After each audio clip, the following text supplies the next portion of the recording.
శ్రీ మహాగణాధిపతయ నమః. ఈరోజు మనం 2025వ సంవత్సరం ఫిబ్రవరి నెల మాస ఫలాల్లో భాగంగా మిథున రాశి వారికి మాసం ఎలా ఉంటుందనేటువంటి అంశం గురించి పరిశీలిద్దాం. మిథున రాశి అనగానే మృగశిర నక్షత్రం 3-4 పాదాలు, ఆరుద్ర నక్షత్రం 1-2-3-4 పాదాలు, పునర్వసు నక్షత్రం 1-2-3 నక్షత్ర పాదాల్లో జన్మించిన వాళ్ళందరినీ కూడా మనం మిథున రాశి జాతకుల కింద పరిగణిస్తాం. ఈ మాసం గ్రహగతులు కనుక కాస్త పరిశీలించినట్లయితే మిథునంలో కుజుడు, కన్యలో కేతువు, మకరంలో రవి బుధులు, కుంభంలో శని, మీనంలో శుక్ర రాహువులు, వ్యయ స్థానంలో వృషభంలో గురుడు సంచరించడం అనేటువంటిది ప్రధానమైనటువంటి ఫలితాలను నిర్దేశిస్తోంది.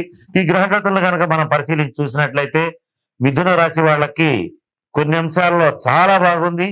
2-3 రంగాల వాళ్ళకి మాత్రం ఏమాత్రం బాగోలేదు. వాళ్ళు కొన్ని జాగ్రత్తలు పాటించాలి.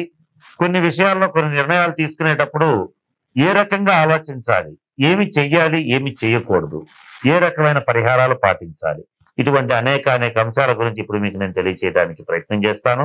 మొట్టమొదటగా మిథున రాశి వారికి ఆర్థిక పరమైన అంశాలను గనక గమనించినట్లయితే ఈ ఆర్థిక పరమైన అంశాల్లో మీకు ఏ రంగంలో ఉన్న వాళ్ళకైనా కూడా ఆదాయం అనేటువంటిది నిరాటంకంగా వస్తూనే ఉంటుంది.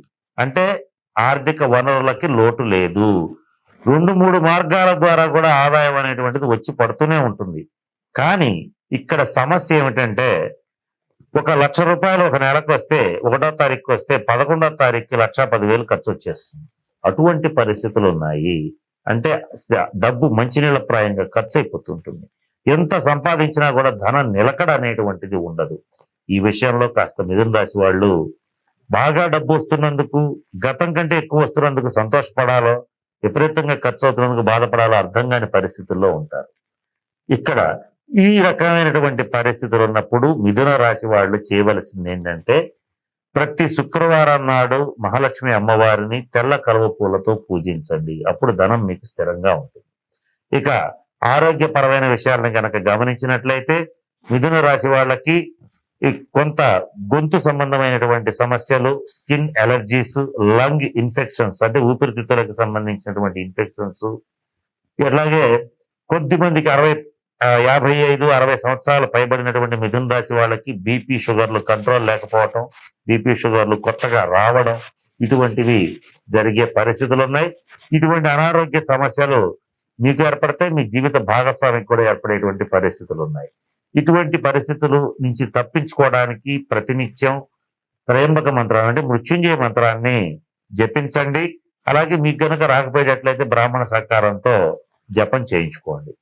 అలాగే ఈ మిథున రాశి వాళ్ళు ఈ మాసం మరి ముఖ్యంగా కోర్టు కేసుల రీత్యా కానీ, మధ్యవర్తి పరిష్కారాల రీత్యా కానీ, మీ ఎదురుగానే అన్ని రకాల శక్తి సామర్థ్యాలు ఉన్నటువంటి మీ ముందే మిమ్మల్ని మోసం చేయటం, తప్పుడు మనుషుల్ని ప్రోత్సహించటం, అలాగే తప్పు చేసిన వాళ్ళకి రైట్ అని సమర్థించటం, ఇవన్నీ కూడా మీకు తీవ్రమైన ఉద్వేగానికి గురి చేసేటువంటి పరిస్థితులు ఉంటాయి. వాళ్ళకి మీరు సరైన రీతిగా బుద్ధి చెప్పండి, అంతేగాని అనవసరమైనటువంటి వాగ్వాదాలు, ఘర్షణలు ఇటువంటి వాటి జోలికి పోవద్దు. తద్వారా పోయేటట్లయితే మరిన్ని కేసులు, గొడవలు అయ్యేటువంటి పరిస్థితి ఉంటుంది. ఈ విషయంలో కాస్త జాగ్రత్తగా ఉండాలి. ఇకపోతే మిథున రాశి వాళ్ళకి వాళ్ళ సంతాన పరంగా చాలా అద్భుతంగా ఉంది. మీ సంతానం సాధించినటువంటి విజయాలు, సాధించబోయేటువంటి విజయాలు మీకు ఎంతో ఆనందాన్ని ఇస్తాయి. స్త్రీ సంతానం కానీ, పురుష సంతానం కానీ మీ సంతానం అత్యున్నతమైనటువంటి స్థితికి చేరుకుంటారు. ఇది ఈ మాసం తప్పనిసరిగా జరుగుతుంది. ఇది మీకు చాలా సంతోషాన్ని ఇస్తుంది. ఈ విషయంలో ఏమాత్రం లోటుపాట్లు లేవు. ఇక వృత్తి, ఉద్యోగ, వ్యాపార సంబంధమైన విషయాల్లో గనక గమనించుకునేటట్లయితే మీ మాటే శాసనంగా సాగుతుంది. మీరు ఏం చేసినా కూడా పై అధికారుల యొక్క అండదండలు బలంగా ఉంటాయి. వారి అండదండలతో మీరు చేయాలనుకున్నటువంటి పనిని సూటిగా, స్పష్టంగా చేయగలుగుతారు. ట్రాన్స్ఫర్స్ కావాలనుకునేటువంటి వాళ్ళు మాత్రం మిథున రాశి వాళ్ళు ఒక 2-3 నెలలు ఎదురు చూడాల్సిన పరిస్థితి ఉంటుంది. ఇప్పుడప్పుడే ట్రాన్స్ఫర్ అయ్యేటువంటి యోగ్యత లేదు. ఇది ప్రభుత్వ రంగంలో కానీ, ప్రైవేట్ రంగంలో కానీ జరుగుతుంది. అలాగే ఈ తల్లిదండ్రులతో, మేనమామలతో, ఈ సోదర వర్గం వాళ్ళతో, కొన్ని సందర్భాల్లో బంధువులతో విభేదాలు అనేవి తారాస్థాయికి చేరుకుంటాయి. ఈ తారాస్థాయికి చేరుకున్నటువంటి విభేదాలని మీరు వీలైనంత శాంతియుతంగా పరిష్కరించుకోండి. జీవిత భాగస్వామితో విభేదాలు కూడా తారాస్థాయికి చేరుకుంటాయి. ముఖ్యంగా ఎవరితో విభేదాలు ఉన్నా లేకపోయినా పర్వాలేదు, కానీ జీవిత భాగస్వామితో మాత్రం విభేదాలు పెట్టుకోవద్దు. పెట్టుకోవడం వల్ల చాలా రకాలైనటువంటి నష్టాలు ఏర్పడేటువంటి పరిస్థితి సుస్పష్టంగా గోచరిస్తోంది. ఇకపోతే డబ్బు విషయంలో, ఆర్థిక పరమైన అంశాల్లో మీరు చాలా జాగ్రత్తగా ఉంటారు. కానీ మీరు ఎంత జాగ్రత్తగా ఉన్నా కొన్ని ఖర్చుల రీత్యా, ముఖ్యంగా హాస్పిటల్స్ బిల్స్ వంటి ఖర్చుల రీత్యా కానీ ఇటువంటి విషయాల్లో ఖర్చు అయ్యేటువంటి పరిస్థితి ఉంటుంది. ఇవి రాకుండా ఉండటానికి మిథున రాశి వారు ప్రతి బుధవారం నాడు లేదా కనీసం ఒక బుధవారం నాడైనా సరే ఈ వెంకటేశ్వర స్వామి వారి దేవస్థానానికి వెళ్ళి స్వామివారికి ఆకుపచ్చ రంగు పట్టు వస్త్రాలని సమర్పిస్తే జాతకంలో ఈ గ్రహగతులు ఇప్పుడు ఈ మాసం ఎలా ఉన్నా కూడా మీకు ఏ రకమైన ఇబ్బంది రాదు. మీరు చక్కగా మంచి స్థితికి వెళ్ళగలుగుతారు, ప్రమోషన్స్ పొందగలుగుతారు, వ్యాపారంలో ఇబ్బడిముబ్బడిగా లాభాలను సంపాదించుకోగలుగుతారు. ఇటువంటి శుభ పరిణామాలన్నీ కూడా గోచరిస్తాయి. ఇక మిథున రాశి స్త్రీల విషయానికి వచ్చేటట్లయితే మిథున రాశి పురుషుల కంటే మిథున రాశి స్త్రీలకి చాలా బాగుంది. కుటుంబంలో గాని, సమాజంలో గాని, బంధుమిత్రుల్లో గాని మీదే పైమాట అవుతుంది. మీ మాట శాసనంగా చలామణి అవుతుంది. ఇక్కడ మిథున రాశి జీవిత భాగస్వామి కనుక ఇంట్లో ఉండేటట్లయితే ఈ మిథున రాశి యొక్క స్త్రీ యొక్క భాగస్వామి ఎవరైతే ఉంటారో ఆ భర్త ఏదైనా ఆస్తులు కొనుగోలు చేయాలన్నా ఈ మిథున రాశి స్త్రీ పేరును పెట్టేటట్లయితే ఆస్తులు పెరుగుతాయి, వాటి విలువలు పెరుగుతాయి, వాటి నుంచి మంచి అవుట్పుట్ బాగుంటుంది. కనుక అలా చేసుకునేటట్లయితే మంచిది. ఓవరాల్ గా మిథున రాశి పురుషుల కంటే స్త్రీలకు బాగుంది అనేటువంటిది మనం సుస్పష్టంగా చెప్పొచ్చు. మంచి పాజిటివ్ ఆలోచనలతో ముందుకెళ్ళండి, మంచి పాజిటివ్ దృక్పథంతో ముందుకు వెళ్ళండి. ఎవరు ఎంత ఇబ్బంది పెట్టాలని చూసినా, మిమ్మల్ని దిగలాగాలని చూసినా ఈ శుక్రగ్రహ అనుగ్రహంతో మీరు వాళ్ళని ఎంతో చాకచక్యంగా సాగు దెబ్బ కొట్టగలుగుతారు. అలాగే మిథున రాశి రాజకీయ నాయకులకైతే మాత్రం ఏమాత్రం బాగోలేదు. మీరు ఏం చేసినా ఎంత చేసినా తీవ్రమైనటువంటి విమర్శల పాలవుతారు. ఈ విషయం అయితే మాత్రం జాగ్రత్తగా ఉండాలి. కొంతమంది రాజకీయ నాయకులు అయితే జైలు పాలయ్యే యోగ్యత కూడా ఉంది, లేదా దేశం వదిలిపెట్టి వెళ్ళిపోయే పరిస్థితి కూడా ఉంది. కొంత రాజకీయ నాయకులకి మిథున రాశి వాళ్ళకి బాగోలేదు.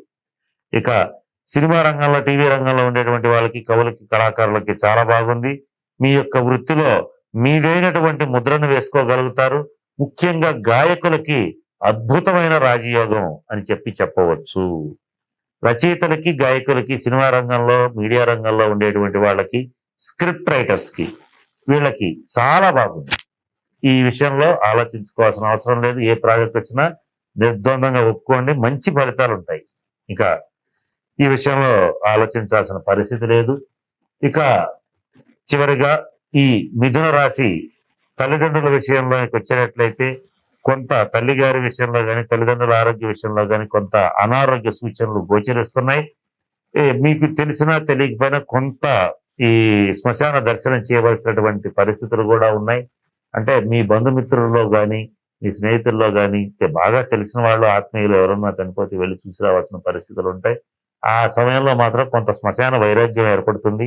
ఎంత సంపాదించినా, ఎంత సాధించినా ఏమీ మిగలదు. మిగలని దానికోసం ఈ లంపటం అంతా ఎందుకని చెప్పి అనుకుంటారు. కానీ ఒక 2 రోజులు పోగానే మళ్ళీ మామూలుగానే తయారైపోతారు. అంటే ఇక్కడ ఏం జరుగుతుందో అదే శ్మశాన వైరాగ్యం అంటారు. తాత్కాలికంగా ఏర్పడుతుంది, ఇది శాశ్వతం కాదు. ఇకపోతే ఈ మిథున రాశి జాతకుల విషయానికి వచ్చేటట్లయితే సాఫ్ట్వేర్ రంగంలో ఉండేటువంటి వాళ్ళు, విదేశాల్లో ఉద్యోగం చేసేటువంటి వాళ్ళకి అసలు బాగాలేదు. కొంత ఉద్యోగ భద్రత అనేటువంటిది లోపించే పరిస్థితి ఉంది. కొన్ని ఇబ్బందులు కూడా వస్తాయి. వీసా, గ్రీన్ కార్డు, పాస్పోర్ట్ వంటి విషయాల్లో కూడా కొన్ని టెక్నికల్ ఇష్యూస్ వస్తాయి. కొన్ని ఇబ్బందులు కూడా కలిగే పరిస్థితి గోచరిస్తుంది. ఇక వివాహ ప్రయత్నాలు చేసేటువంటి వాళ్ళు కొంతకాలం ఎదురు చూడాలి. వివాహ సమయం కోసం కొంత ఒక 3-4 నెలలు ఎదురు చూడవలసిన పరిస్థితి గోచరిస్తుంది. నిరంతరం విశ్రాంతి లేకుండా పనిచేయవలసినటువంటి పరిస్థితి ఉంటుంది. సమయానికి భోజనం, నిద్ర లేకుండా తీవ్రంగా కృషి చేస్తారు. మీదైన వాక్చాతుర్యంతో, మీదైన శ్రమతో, మీదైన ఆలోచనతో, బుద్ధి కుశలతతో అన్ని పనుల్ని చాలా సునాయాసంగా చక్కబెట్టగలుగుతారు. మరిన్ని శుభ ఫలితాల కోసం మిథున రాశి వారు ఈ మాసం కుజగ్రహ, అలాగే రాహుగ్రహ, కేతుగ్రహ శాంతి పరిహార క్రియలను జరిపించుకోండి. వీటి కోసం మీరు సర్పక్షేత్రాలను సందర్శించండి. సర్పదోష శాంతి పరిహార క్రియలను జరిపించుకోండి. అలాగే మంగళవారం నియమాలు పాటించండి. మంగళవారం నాడు ఆంజనేయ స్వామి వారికి సింధూరంతో అర్చన జరిపించండి. ఇలా చేసేటట్లయితే ఈ మాసం మీకు అధిక భాగం శుభాలు వస్తాయి, మంచి శుభ ఫలితాలు ఏర్పడతాయి. కనుక నేను చెప్పిన అన్ని అంశాలు దృష్టిలో పెట్టుకుని మిథున రాశి వాళ్ళందరూ ఆ పరిహారాలు పాటించి చక్కగా అష్టైశ్వర్యాలతో భోగభాగ్యాలతో ఉండాలని మనస్ఫూర్తిగా పరమేశ్వరుని ప్రార్థిస్తూ సెలవు తీసుకుంటున్నాను. స్వస్తి.